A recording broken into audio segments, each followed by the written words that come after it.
నమస్తే బ్రదర్, ఎలా ఉన్నారు? థంబ్నెయిల్ చూడగానే మీకు ఈ పాటికి విషయం అర్థమై ఉంటుంది. ఇక విషయం ఏంటంటే, పూల చొక్కానే ఒక రివ్యూయర్ తనతో పాటు మరికొంతమంది రివ్యూయర్లు కలిసి మెగా లైవ్ కొలాబ్ అని ఒక లైవ్ పెట్టుకున్నారు. దాని ఉద్దేశం ఏంటంటే 2025 సంవత్సరంలో రిలీజ్ అయిన అన్ని మంచి సినిమాల గురించి, అంటే ఇయర్ ఎండింగ్కి వచ్చాం కాబట్టి కొన్ని మంచి సినిమాల గురించి డిస్కస్ చేసుకోవడానికి లైవ్ పెట్టుకున్నారు. అయితే లైవ్ మధ్యలో అది మొత్తం అంతా చర్చ అంతా కూడా దారి తప్పిపోయింది. డిజాస్టర్ సినిమాల గురించి చాలా దారుణంగా కామెంట్లు చేశారు. అలాగే 2026 సంవత్సరంలో, అంటే ఇప్పుడు రిలీజ్ కాని సినిమాల గురించి, 2026 సంవత్సరంలో రిలీజ్ కాబోతున్న సినిమాల గురించి కూడా కొన్ని నెగిటివ్గా దారుణమైన కామెంట్లు అయితే చేశారు. దాని గురించే ఇప్పుడు సోషల్ మీడియా మొత్తం కూడా ఒకటే చర్చ నడుస్తుంది.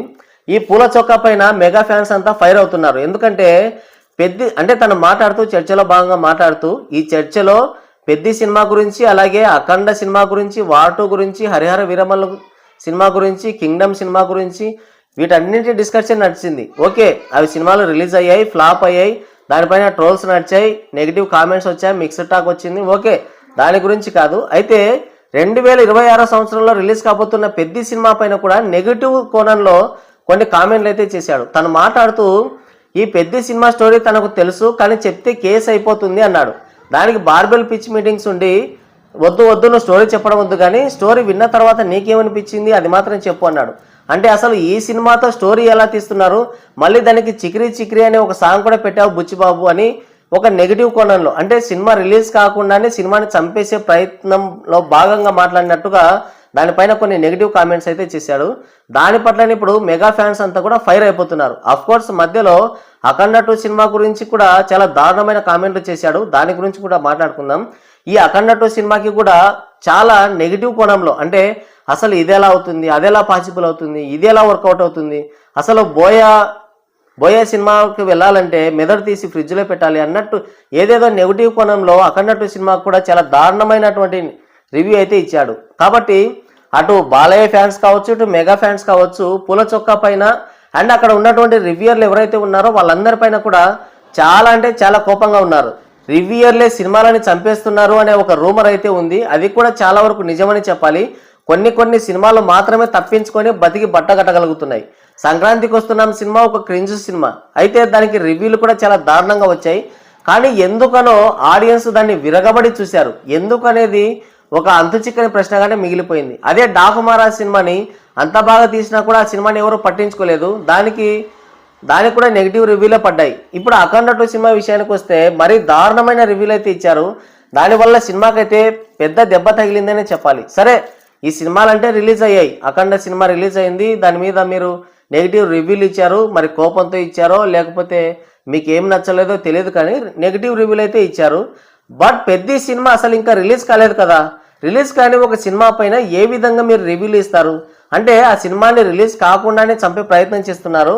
ఈ సినిమాల పైనే బ్రతుకుతూ ఒక పరాన్న జీవుల్లాగా బ్రతుకుతున్నారు మీరు. అంటే ఏ సినిమాల మీద అయితే బ్రతుకుతున్నారో ఆ సినిమాలని దెబ్బ కొట్టాలని చూస్తున్నారని సోషల్ మీడియాలో మొత్తం కూడా ఒక వర్గం అంతా ఫైర్ అవుతుంది. అయితే ఇంకొకళ్ళు ఏమంటున్నారంటే, ఇంకొక వర్గం ఏంటంటే, సరే ఇప్పుడు రామ్ చరణ్ నటించిన పెద్ద సినిమాని ట్రోల్ చేశాడని లేదంటే నెగిటివ్ చేశాడన్న కోణంలో మీరు కాస్త ఫైర్ అవుతున్నారు కదా. వీడే అఖండ 2 సినిమాకి ఇదే పూల చొక్కవాడు నెగిటివ్ రివ్యూలు ఇచ్చి దారుణంగా కామెంట్ చేసినప్పుడు మీరంతా అతనిపైన పూలు చల్లి అతనికి సన్మానం చేసినంత పనిచేశారే, మరి అదెంతవరకు కరెక్ట్ అని అడుగుతున్నారు. అది కూడా కరెక్టే కదా. వీడు అఖండ 2 సినిమాకి చాలా దారుణమైన కామెంట్లు చేశాడు, చాలా దారుణమైన నెగిటివ్ రివ్యూ ఇచ్చాడు.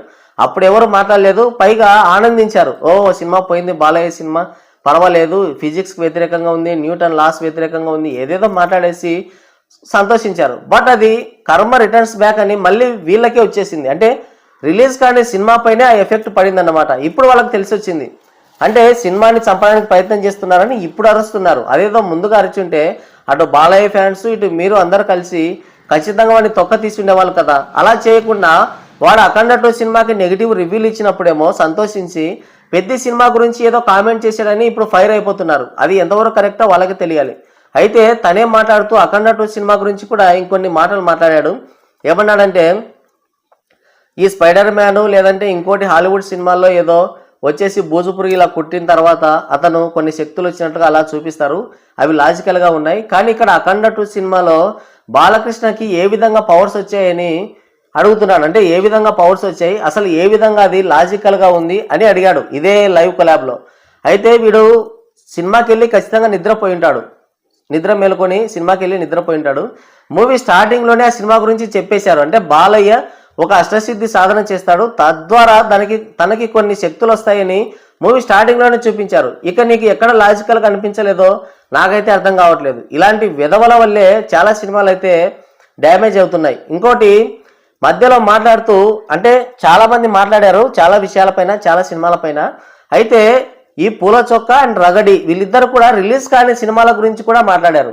ఈ రగడి ఏమన్నాడంటే చిరంజీవి నటించిన మన శివశంకర వరప్రసాద్ గురించి మాట్లాడుతూ అసలు బాసు తీసిన చిరంజీవి తీసిన విశ్వంబర సినిమా ఒకటి రిలీజ్ కాకుండానే షెడ్కి వెళ్ళిపోయింది కదా, డిస్ట్రిబ్యూటర్లు దొరకది దాన్ని పక్కన పడేశారు.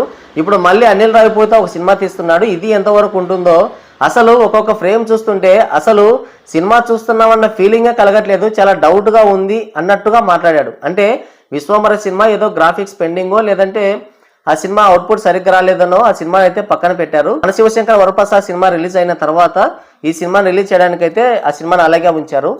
సరే, దాని గురించి మాట్లాడుతూ అంటే అవి రిలీజ్ కాలేదు, అంటే రిలీజ్ కాకుండానే ఆ సినిమాల పైన ఇంకా బ్యాట్ చేస్తున్నారన్నమాట. ఇంకా రిలీజ్ అయిన తర్వాత వీళ్ళు ఇచ్చే రివ్యూలతో ఆ సినిమాలకి ఎంత డ్యామేజ్ జరుగుతుందో ఎవరు ఊహించలేరు. ఇదేంటంటే ఇక్కడ ఫ్యాన్స్ గమనించాల్సింది ఏంటంటే ఎవరికి తోచినట్టుగా వాడు రివ్యూలు ఇస్తూ ఉంటాడు. పక్క హీరోలకి రివ్యూలు ఇచ్చినప్పుడు, ట్రోల్ చేసినప్పుడు, నెగిటివ్ రివ్యూలు ఇచ్చినప్పుడు సంతోషించి మన హీరోల దగ్గరకు వచ్చినప్పుడు ఇలా అన్నాడు అలా అన్నాడు ఫైర్ అయితే దానివల్ల ఎవరికి 10 పైసలు కూడా ఉపయోగం ఉండదు. కానీ అవతలి వాడికి అంటే ఎదుటి హీరోకి కూడా నెగిటివ్ రివ్యూలు ఇచ్చినప్పుడు మీరు బాధ్యతగా రెస్పాండ్ అయితే మీకు అంటే మీ హీరోల సినిమాలకి నెగిటివ్గా ట్రోల్ చేసినప్పుడు కానీ కామెంట్లు చేసినప్పుడు కానీ అవతలి హీరోలు కూడా మీకు సపోర్ట్గా నిలుస్తారు. అందరూ కలిసి వాడి దగ్గరికి వెళ్ళి వాడికి తొక్క తీయచ్చు, వాని పరంగా వాడు క్షమాపణ చెప్పే వరకు కానీ లేదంటే ఇంకోటి ఏదన్నా కానీ మాట్లాడుకోవచ్చు. అంతేగాని ఇటువైపు కామెంట్ చేసినప్పుడు అటువైపు నవ్వేది, అటువైపు కామెంట్ చేసినప్పుడు ఇటువైపు నవ్వితే దానివల్ల ఉపయోగం ఏం లేదు. మొత్తానికైతే ఈ సోషల్ మీడియాలో అటు చిరంజీవి నటించిన విశ్వంబర సినిమా గురించి, అలాగే రిలీజ్ కాబోయే మన శివశంకర వరప్రసాద్ సినిమా గురించి, అలాగే పెద్ది సినిమా గురించి అయితే చాలా దారుణమైన నెగిటివ్ కామెంట్స్ అయితే చేశారు. ఇదైతే చాలా తప్పు. ఎందుకంటే ఆ సినిమాల్లో కంటెంట్ ఏంటో ఇంకా అసలు వదలలేదు, జస్ట్ కొన్ని పాటలు మాత్రం రిలీజ్ చేశారు. శివశంకర వరప్రసాద్ కావచ్చు లేదంటే పెద్ది కావచ్చు, కేవలం సాంగ్స్ మాత్రమే రిలీజ్ చేశారు. అసలు సినిమాలో ఎలాంటి కంటెంట్ ఉంటుందో కూడా ఎవరికి తెలియదు. కొంచెమన్నా టీజర్ కానీ ట్రైలర్ కానీ రిలీజ్ అయితే ఒక అవగాహన అనేది ఉంటుంది. కానీ అదంతా వదిలేసి రిలీజ్ కాకుండానే కనీసం టీజర్ కూడా రాకుండానే ఆ సినిమాల పైన ఒక నెగిటివిటీ స్ప్రెడ్ చేస్తున్నారంటే ఇది ఇండస్ట్రీకి అంత మంచిది కాదు. కాబట్టి ఖచ్చితంగా వాళ్ళ పైన ఏదో ఒక యాక్షన్ తీసుకోవాల్సిందే అని అంటున్నారు చాలామంది. మరి దానిపైన మీరేమంటున్నారో కింద కామెంట్ చేయండి.